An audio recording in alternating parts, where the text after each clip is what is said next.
తేజ సజ్జా గారు ఇప్పుడు కొత్తగా యాక్ట్ చేస్తున్న మూవీ జై హనుమాన్.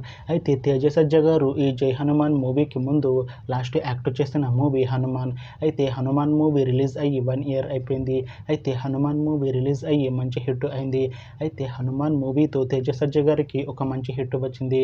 అయితే తేజ సజ్జా గారు హనుమాన్ మూవీ రిలీజ్ తర్వాత 1 ఇయర్ టైం గ్యాప్ తీసుకొని ఇప్పుడు మళ్ళీ ఈ జై హనుమాన్ మూవీలో యాక్ట్ చేస్తున్నారు తేజ సజ్జా గారు. చూడాలి తేజ సజ్జా గారికి ఈ జై హనుమాన్ మూవీతో కూడా ఇంకొక మంచి హిట్ తనకి వస్తుందా లేదా అనేది మనం ఈ జై హనుమాన్ మూవీ రిలీజ్ అయ్యాక చూడాలి. అయితే జై హనుమాన్ మూవీ టీం ఈ మధ్య 2 పోస్టర్స్ని విడుదల చేసింది. అయితే వాటికి మంచి రెస్పాన్స్ వచ్చింది. అయితే ప్రస్తుతం జై హనుమాన్ మూవీ టీం షూటింగ్లో బిజీగా ఉన్నారు. అయితే ఈ జై Hanuman movie shooting already 30% complete అయిపోయింది అంటున్నారు మూవీ టీం.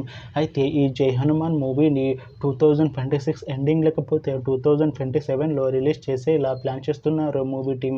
చూడాలి జై హనుమాన్ మూవీ రిలీజ్ అయ్యాక మంచి హిట్ అవుతుందా లేదా అనేది మనం ఈ జై హనుమాన్ మూవీ రిలీజ్ అయ్యాక చూడాలి. Thanks for watching this video friends. మీకు ఈ వీడియో నచ్చితే ఈ వీడియోని లైక్ చేయండి. ఇంకా ఇలాంటి మూవీ అప్డేట్స్ కోసం ఈ ఛానల్ని సబ్స్క్రైబ్ చేసుకోండి.